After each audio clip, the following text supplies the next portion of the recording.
Hello बच्चों, आज हम क्लास 12 फिजिक्स के चैप्टर 1 वैद्युत आवेश तथा क्षेत्र के इम्पोर्टेंट न्यूमेरिकल को समझेंगे। तो बच्चों, आपका बिना टाइम वेस्ट किए हुए सीधा क्वेश्चन पे आते हैं। तो हमारा क्वेश्चन है कि 10 सेंटीमीटर त्रिज्या के चालक गोले पर अज्ञात परिमाण का आवेश है। तो कैसा आवेश है? अज्ञात, मतलब जिसका कुछ पता ही ना हो। यदि गोले के केंद्र से 20 सेंटीमीटर दूरी पर वैद्युत क्षेत्र कितना दे रखा है? 1.5 गुना 10 की घात 3 न्यूटन प्रति कूलम त्रिज्यतः अंतर्मुखी है, तो गोले पर नेट आवेश कितना है? तो आपसे पूछा गया है क्यों। तो बच्चों, इस क्वेश्चन को कैसे सॉल्व करोगे? तो ये क्वेश्चन आपके लिए इम्पॉर्टेंट इसलिए भी हो जाता है कि जो ये आपको 10 सेंटीमीटर त्रिज्या दे रखा है, इसका इस पूरे न्यूमेरिकल में कहीं भी यूज़ नहीं होगा, कि ताकि यह बच्चे कंफ्यूज हो जाएं कि ये आर इस और समझ ले। तो ऐसा बिल्कुल मत करना। इस पूरी लाइन का इस पूरे क्वेश्चन में कहीं भी यूज़ नहीं है। तो जो आपका क्वेश्चन शुरू है वो इधर से है कि यदि गोले के केंद्र से 20 सेंटीमीटर दूरी, तो आर आपको ये दे रखी है, कितनी दे रखी है? 20 सेंटीमीटर। आर है आपकी 20 सेंटीमीटर। तो अब इस सेंटीमीटर को मीटर में कैसे चेंज करोगे?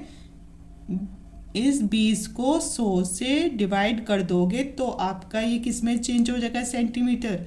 तो आ जाएगा आपका 0.20 मीटर। ठीक है, मतलब सेंटीमीटर को मीटर में चेंज करने के लिए 100 से डिवाइड करना पड़ता है। ठीक है, अब आगे दे रखा है क्वेश्चन में कि दूरी पर वैद्युत क्षेत्र कितना दे रखा है? वैद्युत क्षेत्र होता है आपका ई। तो बच्चों, ई कितना दे रखा है इसमें? 1.5 गुना 10 की घात 3 हो गया। ठीक है, क्या है? न्यूटन प्रति कूलम। अब आपसे पूछा क्या है? अब आपसे पूछा है तो गोले पर नेट आवेश कितना है? आवेश मतलब क्यू। तो आपसे क्वेश्चन में क्यू पूछा गया है। तो अब इसमें कौन सा सूत्र लगेगा?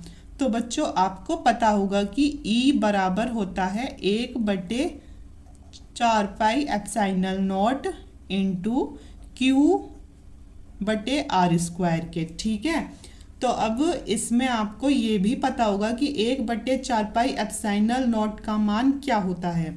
आपको मैंने पिछली वीडियो में समझाया था, चूंकि 1/4 pi epsilon naught is equal to होता है 9 गुना 10 की घात 9 के। तो इसकी जगह अब इसको रखना है। तो E बराबर हो जाएगा हमारा 9 गुना 10 की घात 9। तो ये इसकी जगह रखा गया है into Q upon R square. ठीक है, अब इसमें E कितना दे रखा है आपको? तो E दे रखा है हमारा 1.5 मल्टीप्लाई 10 की power 3 is equal to 9 multiply 10 की पावर 9 मल्टीप्लाई Q आपसे पूछा है, और R कितना है? R है 0.20 मीटर। तो इसका क्या है? होल स्क्वायर है, क्योंकि यहाँ क्या दे रखा? R का स्क्वायर। हो गया। अब आपको इसमें निकालना क्या है? आपसे पूछा था Q। तो Q को निकालने के लिए आपको इसके नीचे 1 रखना पड़ेगा और इनकी आपस में क्रॉस मल्टीप्लाई करनी पड़ेगी। अब ये Q के साथ जो ये गुना में है, ये इजिकल टू के उधर जाकर इनके अपोन में आ जाएगा और इनकी आपस में गुना हो जाएगी। तो होगा हमारा 1.5 मल्टीप्लाई 10 की पावर 3 मल्टीप्लाई 0.20 का होल स्क्वायर। ठीक है, और अपोन में आ जाएगा 9 गुना 10 की घात 9। आ गया। अब आगे कैसे सॉल्व करेंगे इसे? Q बराबर है 1.5 मल्टीप्लाई 10 की पावर 3। ठीक है, और मल्टीप्लाई अब इसका होल स्क्वायर करेंगे तो आपका आएगा 0.04 अपॉन कितने के? 9 गुना 10 की घात 9 के। हो गया। अब आगे कैसे सॉल्व करेंगे इसे? अब इसकी और इसकी आपस में गुना कर देंगे तो Q बराबर हो जाएगा 0.06। ठीक है, और इंटू 10 की पावर 3 तो है। और अब जब ये 10 की घात 9 ऊपर जाएगी तो किस में हो जाएगी? माइनस में। अपॉन कितना दे रखा है? 9 दे रखा है। ठीक है, तो Q बराबर हो जाएगा। अब आप क्या काम करोगे, इस 9 से 0.06 को डिवाइड करोगे तो आपका आएगा 0.00666 गुना, और जब 3 में से 9 जाएगा तो कितना आएगा, 6, तो आएगा यहाँ 10 की घात -6। अब बच्चों आंसर सिर्फ इतना तो आ नहीं सकता, तो अब कैसे करोगे, तो देखो जब आपका पॉइंट इधर है, जब आप इधर से इधर जा रहे हो इधर की तरफ तो क्या होगा माइनस, लेकिन जब पॉइंट यहाँ और आप इधर आ रहे हो तो क्या होगा प्लस होगा। तो अब आप ऐसे ही तो आओगे, 1 कदम 2 कदम 3 कदम कूदोगे, तो जब ऐसे कूद रहे हो तो क्या होगा माइनस होगा, तो आएगा 6.66 मल्टीप्लाई 10 की पावर, कितने कदम कूदे हो 1 2 3, तो होगा 10 की घात -3 गुना 10 की घात -6, Q बराबर है ये। ठीक है, और इसे हम क्या लिख सकते हैं, जब भी बच्चों दशमलव के बाद जो अंक है दूसरा अंक अगर वो हमारा 5 से ऊपर आ रहा है तो उसमें एक जोड़ दिया जाता है, तो जब 6 में एक जोड़ेंगे तो क्या आएगा 7, तो हमारा आंसर हो जाएगा 6.67 इंटू 10 की घात -9, क्योंकि 6 और 3 को जोड़ोगे तो कितना आएगा आपका 9। तो ये है हमारा आंसर कि हमसे सिर्फ अगर कूलाम पूछा हो, Q आवेश पूछा था। ठीक है, तो आंसर आ गया ये।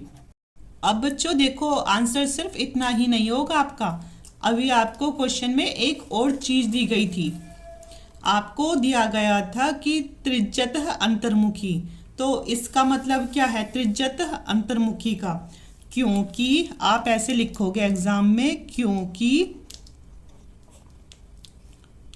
वैद्युत क्षेत्र त्रिज्यतः अंतर्मुखी